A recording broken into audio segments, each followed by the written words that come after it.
Practice 4. Practice 4. I thought did something. First time outside, weather was nice, so we got a chance to get a little bit more room than the indoor, and thought we saw some good stuff, then saw some really ugly stuff. Kind of typical, I guess, spring ball, new systems, and all that. So still learning how to practice, the way we practice, still learning, some of the things that I get frustrated if we have to keep correcting the same things over and over again. All coaches get frustrated with that because then I got to move, can't move on to the next thing and get corrected. But our guys are pretty conscientious and they're working pretty hard. So, Rich, you said you've seen some good things. So go into that. What have you seen that you've liked so far? Well, I think for learning, and again, some of the guys, whether they're a new guy transferred in or a guy that was here, it's all new terminology. Every coach has different kind of terminology and some different methods, but the fundamentals are always the same. So I think our guys, but if you haven't played a whole lot, or if you're a young guy, even the fundamentals are going to be new to you. So, we're that's what spring ball is for. We're teaching a lot, but I think they're done a good job of trying to learn as quickly as they can, and we go at a different pace. Offensively, it's a little different pace, so the learning curve is not slow. A lot of coaches will say, teach it slower, and then you can speed it up later, and we do just the opposite. We're going to teach it as fast as we can, and hope it sinks in. Did you get to see anything different now that you didn't have to worry about a ceiling like the indoor practice facility? Well, kicking wise, no, I thought we kicked okay. It wasn't. We didn't do a whole. Probably need to put those field goal kickers under a little bit more pressure because we need to see some live field goal. We're doing field goal. We did punt. I actually got to see him punt a little bit, and it was okay. But we got to put our kickers under some pressure sometime this spring. Is there anything that you've seen that's different within the first week? Over the first week in terms of good, bad? I got to watch the film. It's like asking this after a game. Hell, I don't. Just from standing behind there, and I thought there was some good, but there's also some, ugliness too. We're still learning how to run. We don't have a lot of backs, a lot of experience. Jaheim is out right now, and he's got experience, so I'm not worried about him. But the rest of the backs got to learn to run with a little bit more authority. I think Hubbard is doing a good job with that, and the other guys have the capability. But we don't particularly go to the school where you're going to get hit. Just go ahead and get out of bounds and save yourself a hit. That's not how, unless it's a 2-minute drill. That's not how we do it. We got to run with a little more authority. What do you see from the defense so far? They're eager. I think none of them played a whole lot, and it's a whole new system. And Zach does a lot. We do a lot on defense, and so there's a lot to learn.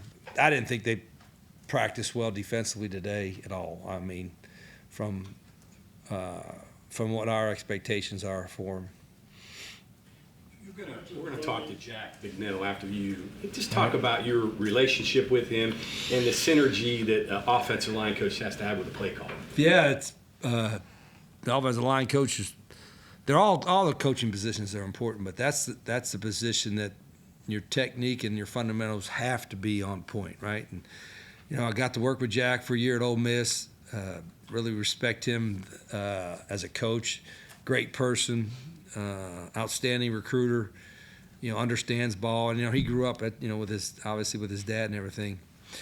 And West Virginia was 5-0 against BC while he was there.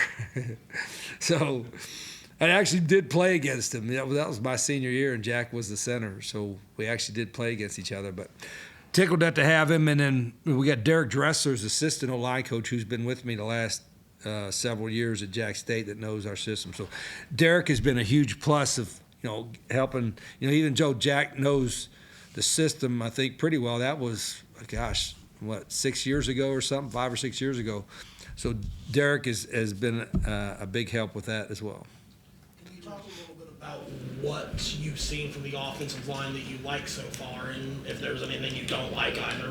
Obviously, I like to focus on the positives. Yeah, I mean, I'm not going to sit here and get the whole scouting report on every guy, but I think the eagerness to learn, the want to, I think is there. There's not a whole lot of experience, which I'm sure other coaches are saying the same thing. So that's a concern.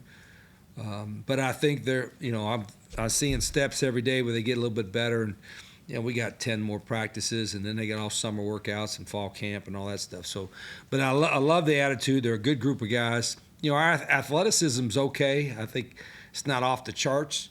I don't know if we have a Zach Frazier right in there, but at the same time, I do think we got some pretty good players up front, and they're all. I think one thing I think they're all eager to get a chance to play a lot because they haven't. None of them have, so that's a good thing. You mentioned learning how to practice and teaching how you practice. How much has that changed since your first time here, since 5 years ago? Your practice and the way I think we're a little bit more efficient in how we practice. That was one thing that, if I was to look back of over the last 20, 25 years or whatever of practicing, I've tried to get more efficient, get more done in a 2-hour practice. We like to say we'll get, our practices, if they're an hour and a half, 2 hours, we'll get more done in 2 hours than most teams will in 5. Now, I mean, that's kind of coach speak, but I really do think we try, because the most important time of my day, the most important time of our coaches' days are the time with our players, whether it's in a meeting room or on the field. And I don't want to waste their time. So we got everything we do has to be purposeful. Whether drills we're doing or whatever. I don't like a lot of standing around. We got meeting rooms to sit and talk. We should be moving more, and that we can still get better with that. This is always the first spring's the hardest because it's painful to watch coaches kind of explain things, and we got to do that. But I'd rather just move at a faster tempo. So our practices over the years have gotten better paced to them, I think. The offensive linemen that you've got, are they capable of handling everything that you want to do right now? Or Yeah, they can. get more? We'll fire them and get some new ones. No, we'll just they're capable. The mentally, it's not. I don't. Again, it's probably because it's the same thing I've been calling for 20-some years. I don't think it's as tough mentally as maybe one would think. I think sometimes it's harder because there's not a lot of time to think about it because of the pace and the tempo, and so we don't have a lot of plays. I think it's way over. I mean, I think we may have mentioned I think one play last year, Middle Tennessee or something, and Coach Mason said after the game, "Hey, they ran the same play 25 times. And if we had 10 more snaps, we probably would have run it 35 times." You know what I mean? So there's different variations of it. So we try to take I think again coaches try to all be just one of fancy plays and outsmart people. It's really what you can execute. So that's what we're trying to find out, what we can execute. You mentioned the receivers a lot last week and players that are incumbents, Jaheim being one. Rodney Gallagher is another. What can you tell us about him, his progression? This is a pivotal year, whether it was you or Neil still here for his career now. Yeah, what year's not pivotal though, right? Right. I mean, like nowadays, those guys are getting paid coming in and going out, and everywhere in between. So every year is kind of like, it's almost like you say that, it's like every year's, there's a lot of things we need to fix college football, and this open free agency every year is frustrating, but it's almost like every player is on a contract year every year, isn't it not? No, because that's kind of crazy. You see the NFL guys, like in their contract year, all of a sudden they have great years in their contract year, right? Because they want to get paid. And I'm like, well, hell, I guess our guys are on one every year too, right? They're on every year's a contract year. So meaning that he's this third year at WVU in college. yeah, I mean he's going to be, and he's got competition. I mean Gerard Bowie and Man Singleton. But I like Rodney. Rodney's a good player and a good athlete. We got other guys. Cam Vaughn transferred in, and Cam knows the system. Jaden Bray, I think he's going to be able to help us. Terrell Williams is going to be able to help us, I think. And we're looking for more. We're thin. That's probably maybe one of the thinnest positions on on the team right now. Just bodies. We can't even run 3 full groups of wideouts. So we'll try to address that post spring. You brought in a lot of experience at DB. I know it's early, but any of those guys maybe surprised you? So Not really. I mean, and it's kind of, I have to watch the film. We only had 2 days in shorts. I didn't think today we tackled particularly physically well. We only did about 15 minutes alive. And we gave up some stuff, but I don't know if what we gave up was busted coverage because it was a new defense to them or just poor technique. So I got to watch the film. Rich, back to Rodney real quick. You played a little defense last year. You used Pac-Man there a little bit, but would you consider that? Or? Oh, the guy was ready, but I don't think if Rodney's playing both ways, then we did a crappy job of filling our defensive back roster up. You know, because there's enough guys out there we got. So I think he's got to get ready. What I would like for him to do, and all those receivers, I like for him to all learn all 4 receiver positions. You know, we have kind of 2 slot positions and 2 outside positions, and you know, our guys sometimes pigeonhole themselves into playing just outside or playing just slot. And I want all of them to be able to learn all of, you know, typically the smaller guys are in the slot, but there's no reason why eventually all the receivers know all 4 positions, and that's what we got to teach them. you were talking about, you know, the idea that every year is a contract year for guys. Have you seen and do you see a greater sense of urgency from those players? Because, like, if you don't like what you see now, you've got a transfer portal time to fix it. Yeah, a greater sense from what last year. Or just You know what I mean? I for don't the know. kids, it's like they know. Well, if I don't do well in spring, there's a transfer portal after spring that they can come correct the problem. Yeah, I think we owed to him to be honest. The thing I told him, I said I don't like the fact that we're going to have to cut guys to get to 105.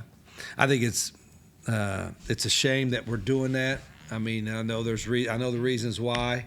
But there's going to be guys that get left out without a spot because we're cutting the rosters down right now. I don't know why we can't grandfather clause the guys that are already here. You don't have to cut them to make the roster. They can, they may not have a place to go. So it's not. I don't particularly like that part of it, but that looks like where we're going, and so we're already over the limit. And we got guys already coming in that are signed, and then we're going to have more guys we need in the portal. So it's not going to be post spring was not going to be fun because there are going to be guys, as I said, that we would love to keep, and it's right there on the edge, but we can't because of the number. Rich, the glimpse we got, I just saw something I don't think I've ever seen before. You had your offensive line like way behind the center. Yeah, I did. Shit, wait till tomorrow. I might have them in a circle, when you guys go out there, and then now I have him a single file line the next day. Yeah, I ain't gonna give y'all nothing. No, we do certain drills where and if you have drills where, O-line and D-line right next to each other, they're just going to grab and hold each other and hug and kiss. And sometimes the purpose of the drill is to run plays fast, not to have a bunch of fat guys hugging and kissing each other. So we get them out of the way. That's all that was.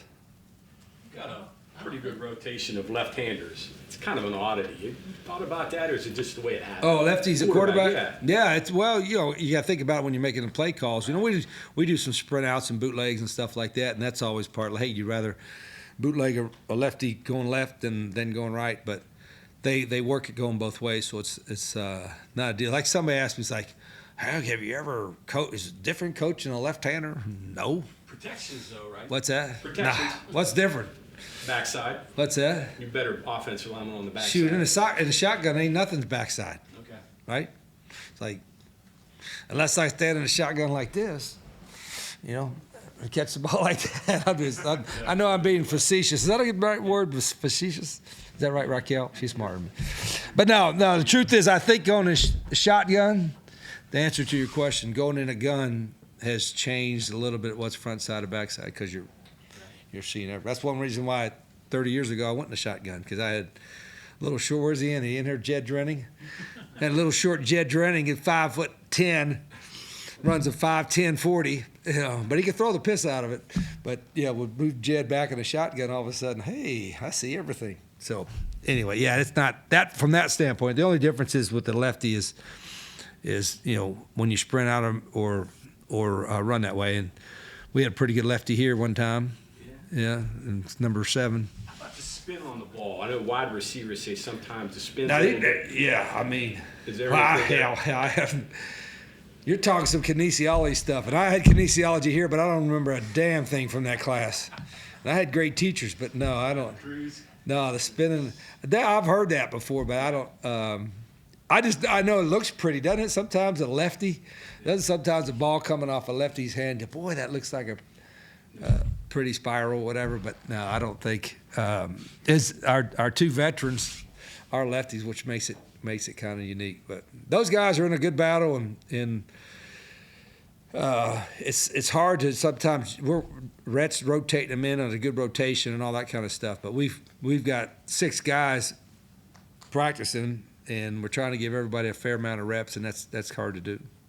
Rich, I don't think I asked you this when you were here before, but what did you take as a coach? I mean, you see guys seem to be different, but what did you take as a coach and coaching from Don Nehlen? What did I take from him? Yeah, I think everybody's got to be their own personality. And I played for Coach Nehlen, and then I was a volunteer assistant with Coach. And you can remember what I remember for his. He had a great passion for the game. You could tell that with how much work he put into it, and also probably his. I think he had a really unique ability for the whole staff to feel really important. He made every coach, no matter what role you had, felt really important in what your role was, and that's probably the biggest take I took from Coach. I don't even remember the X's and O's and all that kind of stuff was all different, and we have different personalities.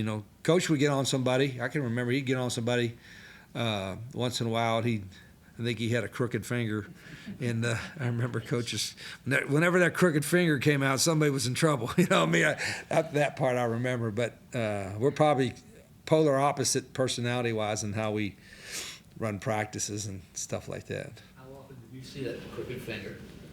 I saw it out, but I had my defensive back coach had passed, but I had a guy named Bill McConnell, who was might have been next to me, maybe the meanest coach in the history of football. I don't know, but I think he I was called Gonzalez for the first 3 months, and then I was too afraid to correct him there, and then I remember when I came here. I think I told the story. I think I came here as a walk-on. I thought I was going to be a walk-on receiver. They moved me the first day, and I was too scared to say anything different. I'm like, hey, at least I got a shot. So they moved me to safety. And I was 15, only because there were 5 guys. If there were six guys, I'd have been 16. But Coach was so hard on him, and he was a great coach. But Coach McConnell was so hard on guys, people were quitting in front of me. So next thing you know, I went from 15 to 14 to 13, and I'm like, if I hanging on, hell, I'm gonna be starting here pretty soon. So as fate would have it, I got to be second team, and after my first year, and then wind up playing and having a little fun. He was maybe the best position coach I had seen in a long, long time. He wasn't good. He was great. And you talk about being in shape. My gosh, we were in shape. So I learned a lot from Bill McConnell, a whole lot about whatever it is, hard edge and mental toughness and working hard and practice habits. And so that was probably my biggest take here was when with Coach McConnell. Rich, tight ends, you talked about that the other day, but now that you've seen them for 4 practices, give me a little analysis on what you're seeing out of your tight ends. Yeah, I think fairly athletic, certainly with Jacob Barrett coming in, who we know about. Great Jen Ross is a good athlete. They're having good camps. Big Jackson Marco's got a chance. He's got great size. We haven't done a lot of live with our tight ends. We do a lot of 2 tight end stuff, and so I'm anxious to see how some of those guys block. I mean, Johnny Pascuzzi came from Iowa, so he wasn't used to running a lot of routes, maybe 2 in 2 years. But he's got a chance. I like the room, but I think we're using so many of them now in a different kind of role we're still got to find 4 guys, because we'll play 3 at a time, maybe even 4 at a time at times. And so, but if you have a guy that's big and athletic and you can move him out a little bit in space, you know, all defenses a coach will tell you that's harder to defend. So they gotta be block first guys, or did they? Both. Receivers? They got to be a big. We got to be a big physical guy. He can block defensive ends and backers, but they also have to be athletic enough to run routes in space. I know it's really, really early, but do you have a timeline of when you want the quarterback depth chart to shake out? Yeah, Or do you care if it's when it's done, it's done? Who is it? August 31st? Do we know? Do we have a game time yet? May. May. Okay, if the game's at 1, 12:59. I'm just, hell, why would we, right? Battle might be going down there. I mean, but we'll know before then. But I'm hoping that we have more than one that's good enough to win with. I like to come out of fall camp, whatever you want to call it, with 3 guys that we can win with. I feel pretty confident that the talent that we have right now, we can have 3 guys that we can win with. But there's still a lot of work to do, and then, you know, determining the starter. I don't know. Somebody may separate themselves by the end of spring, but they may not. So I'm not worried. You won't force the issue. No, and I don't. Not again. I have a different philosophy that says you got to pick a guy. I'm like, I just want them all to get good. I want all of them to get good. I want to have 4 guys, 5 guys that can be good enough to win with. So that's kind of my fault. I don't worry about, you know, who's rolling in with the 1s or 2s or whatever. We're going to have a constant rotation with all those guys probably throughout the entire summer. Okay, thank you very much. Thanks. Phil. Thank you.